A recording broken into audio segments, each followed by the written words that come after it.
Alors, la philosophie est dans le nom du magasin, c'est ligne claire. Donc, j'essaye que tout soit toujours clair, que ce soit au niveau de mes choix, au niveau de l'accueil des clients, au niveau du classement. C'est vraiment notre philosophie, c'est ça.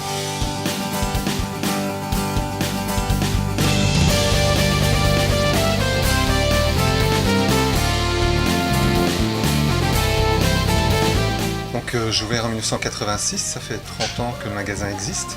Et alors, je suis aussi très content d'avoir pu renouveler ma clientèle et avoir toujours des passionnés qui viennent me voir. Pendant les vacances passées, j'étais au Japon, voir ce qui se passait, voir ce qu'on pouvait rapporter. Donc c'est ça qu'on a maintenant, un petit peu de candy et de bonbons japonais qui sont apparus. On a des figurines exclusives qu'on ne trouve qu'au Japon. Et donc toujours se remettre en question, jamais s'asseoir et s'endormir. Alors pour le manga, c'est assez amusant comme histoire parce que le manga a commencé à apparaître mais uniquement en japonais. Et comme c'était très calme à l'époque, il n'y avait pas beaucoup de nouveautés. Et j'ai des gens qui sont venus me demander des BD en japonais. Je me suis débrouillé pour avoir un petit peu de choix en BD japonaise et tout est parti directement.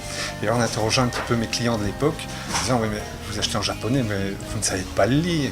Et non, mais comme on a connu les dessins animés, donc on sait qui sont les personnages, quelle action se passe. Et souvent à l'époque, c'était notre ennemi Dorothée qui passait les dessins animés.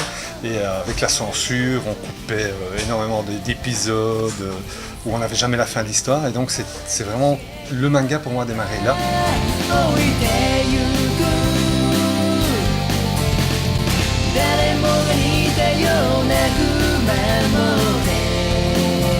Ce qu'on a, nous, on a vraiment des amateurs d'objets. On a une relation sentimentale avec cet objet et il nous apporte du plaisir, des peurs, des craintes, de l'aventure. C'est un phénomène aussi de jeunes. Donc ça s'est développé dans les cours de récréation, donc j'ai de plus en plus de demandes et je pense que ça faisait partie d'une demande globale. Nos espaces de liberté ont été réduits phénoménalement et quelque part on a besoin de pouvoir développer son imaginaire. Donc on l'a avec le livre, mais on l'a peut-être encore plus avec le côté manga.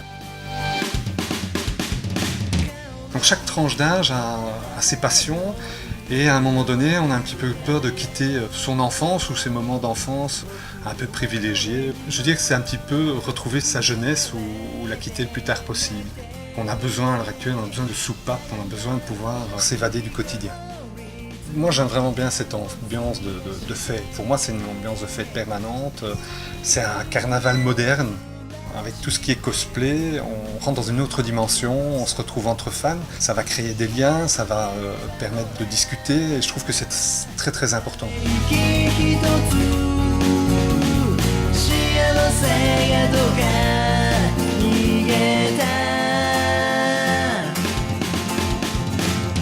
Et je pense que c'est une ouverture d'esprit, c'est une ouverture vers d'autres cultures, vers d'autres mondes. C'est pour moi de la tolérance aussi. Enfin, pour moi, c'est vraiment une ouverture d'esprit. Je trouve ça formidable.